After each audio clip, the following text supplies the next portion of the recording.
Hello, I'm doctor Srividya, senior homeopathy consultant, doctor care homeopathy, LB Nagar. Present డేస్‌లో చిన్న పిల్లలు especially 2 సంవత్సరాల నుంచి 10 సంవత్సరాల పిల్లలు చాలామంది ఇమ్యూనిటీ తక్కువగా ఉండడం వల్ల వచ్చే ఇష్యూస్. ఒకటి adenoids and second thing tonsillitis ప్రాబ్లమ్‌తో చాలామంది ఎఫెక్ట్ అవ్వడం జరుగుతుంది. సో, ఈ చిన్న పిల్లల్లో జనరల్‌గా ఎడినాయిడ్స్ అనేది ఏంటంటే ప్రతి ఒక్కరిలో నోస్ వెనక భాగంలో గొంతులో ఉండే నార్మల్ లింఫాయిడ్ టిష్యూని ఎడినాయిడ్స్ అంటారు. ఇది అందరిలో ఉంటుంది. ఎడినాయిడ్స్ వల్ల అడ్వాంటేజ్ ఏంటంటే ఇది ఇమ్యూన్ సిస్టమ్‌లో ఒక భాగం. వెదర్ చేంజ్ అయినప్పుడు, ఏదైనా ఇన్ఫెక్షన్‌కి లోనైనప్పుడు పిల్లల్ని కాపాడుతుంటాయి ఎడినాయిడ్స్ అండ్ టాన్సిల్స్. ఈ చిన్న పిల్లల్లో ఎస్పెషల్లీ 2 ఇయర్స్ నుంచి 10, 12 సంవత్సరాల ఏజ్ గ్రూప్ పిల్లల్లో ఎడినాయిడ్స్ అనేవి చాలా యాక్టివ్‌గా ఉంటాయి. అంటే బయట నుంచి వచ్చే ఫారిన్ పార్టికల్స్ కానీ, బ్యాక్టీరియా, వైరస్ నుంచి ప్రొటెక్ట్ చేయడం అనేది ఈ ఎడినాయిడ్స్ యొక్క ఫంక్షన్. ఎవరిలో అయితే రిపీటెడ్ ఇన్ఫెక్షన్స్ ఉంటాయో వాళ్ళలో ఉండాల్సిన సైజ్ కంటే చాలా లార్జ్‌గా అంటే స్వెల్ అయిపోయి ఉంటాయి. సో, దీనివల్ల ఇటువంటి పిల్లల్లో ఎడినాయిడ్స్ అనేది వాపుకు గురవ్వడం వల్ల, ఇన్‌ఫ్లమేషన్‌కి గురవ్వడం వల్ల వీళ్ళలో బ్రీతింగ్ అనేది చాలా ఇబ్బందిగా మారుతుంది. అంటే షార్ట్‌నెస్ ఆఫ్ ద బ్రెత్ అంటారు. ఈ పిల్లలు ముక్కుతో కాకుండా నోటి ద్వారా శ్వాస తీసుకోవడం జరుగుతుంది. సో, ఎడినాయిడ్స్ ఉన్న పిల్లల్లో ఫస్ట్ ఇబ్బంది అయ్యేది ఏంటంటే నోస్ అబ్‌స్ట్రక్షన్, అంటే శ్వాస అనేది కంప్లీట్‌గా బ్లాక్ అయిపోవడం జరుగుతుంది. And second thing recurrent cold and cough. Every month 3 లేదా 4 సార్లు రిపీటెడ్‌గా కోల్డ్ కాఫ్ రావటం. ప్రతి చిన్నదానికి ఎఫెక్ట్ అవ్వడం. వెదర్ చేంజ్ అయినా, కోల్డ్ ఐటెమ్స్ తీసుకున్నా, కూల్ డ్రింక్స్ తాగినా ఇమ్మీడియేట్‌గా ఈ పిల్లల్లో దగ్గు రావటం. దాని తర్వాత కాంప్లికేట్ అయ్యి ఫీవర్ వరకు దారి తీయడం అనేది ఇంపార్టెంట్ సింప్టమ్‌గా చెప్పుకోవచ్చు. ఏ పిల్లలు అయితే ఎడినాయిడ్స్ సమస్యతో బాధపడుతుంటారో వాళ్ళల్లో రిపీటెడ్‌గా కోల్డ్ కాఫ్ ఈవెన్ సమ్మర్‌లో కూడా వచ్చే అవకాశం ఉంటుంది. అండ్ థర్డ్ థింగ్ వచ్చేసి విపరీతమైన గురక. పడుకున్నప్పుడు పిల్లల్లో సౌండ్ రావడం జరుగుతుంది. బ్రీతింగ్ అనేది నార్మల్‌గా లేకుండా స్నోరింగ్ ద్వారా రావడం.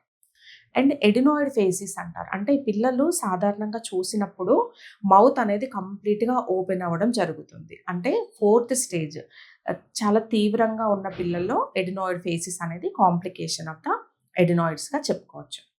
సో, చాలామంది ఏంటంటే రిపీటెడ్‌గా కోల్డ్ కాఫ్ వస్తుంది. సో, దీనికి కాజ్ ఎడినాయిడ్సే కాబట్టి దాన్ని తీసేయడం అనేది చాలామంది పేరెంట్స్ కంగారు పడుతుంటారు. ఎప్పుడైనా ఇమ్యూనిటీని రెక్టిఫై చేసుకోవడం ఇంపార్టెంట్. ఇమ్యూనిటీని బెటర్ చేసుకోవాలి. బట్ ఇమ్యూనిటీలో భాగమైన ఎడినాయిడ్స్‌ని కానీ, టాన్సిల్స్‌ని కానీ రిమూవ్ చేసినప్పుడు ఫర్దర్‌గా పిల్లలు ఇంకా వీక్ అవుతారు. ఇమ్యూనిటీ డ్రాప్ అవ్వడం వల్ల ఇంకా కాంప్లికేట్ అయ్యే అవకాశం ఉంటుంది. ఇటువంటి పిల్లల్లో ఐక్యూ కూడా తక్కువగా ఉంటుంది. అంటే బ్రీతింగ్ ప్రాపర్‌గా లేనప్పుడు వాళ్ళలో కాన్సంట్రేషన్ అనేది సరిగ్గా ఉండదు. అండ్ సెకండ్ థింగ్ వచ్చేసి వాళ్ళలో న్యూట్రిషన్ వాల్యూస్ చాలా తక్కువగా ఉంటాయి. అంటే ఎడినాయిడ్స్, టాన్సిల్స్ ఉన్న పిల్లల్లో ఫిజికల్‌గా గ్రోత్ ఉండదు. చాలా థిన్‌గా ఉండడం, బాడీ గ్రోత్ కూడా పెద్దగా ఉండదు. సో, ఎప్పుడైనా ప్రాబ్లమ్‌కి సొల్యూషన్ ఇమ్యూనిటీని రెక్టిఫై చేయడం.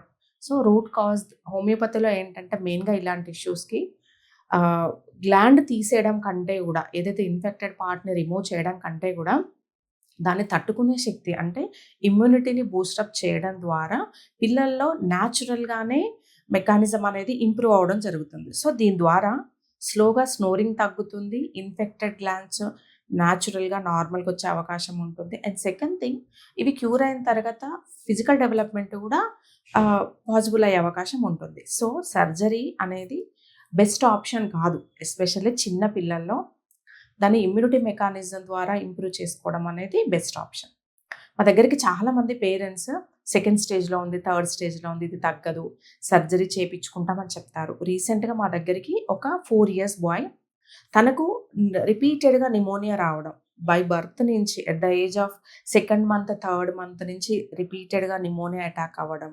సో, దాని ద్వారా 2 ఇయర్స్ తర్వాత తనకి ఎడినాయిడ్స్, ఇలా ప్రాబ్లమ్స్ అన్నీ వన్ బై వన్ రావడం జరిగింది. సో, వాళ్ళ ఫ్యామిలీలో ఆల్రెడీ వేరే కిడ్ వాళ్ళు వాడి ఉన్నారు. వాళ్ళ ద్వారా రావడం జరిగింది. సో, మేము క్లియర్‌గా ఎక్స్‌ప్లెయిన్ చేశాము అడ్వాంటేజ్ ఆఫ్ ద హోమియోపతి. దీని ద్వారా బేబీ యొక్క ఫ్యూచర్ బావుంటుంది. అంటే గ్రోత్ డెవలప్ అవుతుంది. ఇమ్యూనిటీ పవర్ పెరుగుతుంది.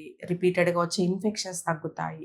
ప్రీవియస్‌గా కేసెస్ అన్నీ క్యూర్ అయినాయి చెప్పడంతో పేరెంట్స్‌లో చాలా కాన్ఫిడెన్స్ డెవలప్ అయింది. సో, హోమియోపతి స్టార్ట్ చేసిన ఫ్యూ వీక్స్‌లో మదర్ చెప్పిందేంటంటే, ముందున్నంత గురక రావట్లేదండి. బ్రీతింగ్ బావుంది. బాయ్ చాలా ఫ్రీగా బ్రీతింగ్ తీసుకుంటున్నారనే ఫీడ్‌బ్యాక్ వితిన్ ఫ్యూ వీక్స్‌లోనే తెలిసింది. So, maximum cases even second stage, third stage ఉన్న అడెనాయిడ్స్ కూడా హోమియోపతి ద్వారా తగ్గిపోయే అవకాశం ఉంటుంది.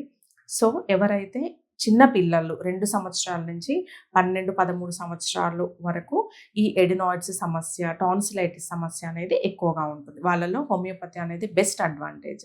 సో, ఎవరికైతే సర్జరీ అవసరం లేకుండా న్యాచురల్‌గా తగ్గే విధానం కోసం చూస్తున్నారో కింద స్క్రోల్ అవుతున్న నంబర్‌కి కాల్ చేసి డైరెక్ట్‌గా సంప్రదించగలరు.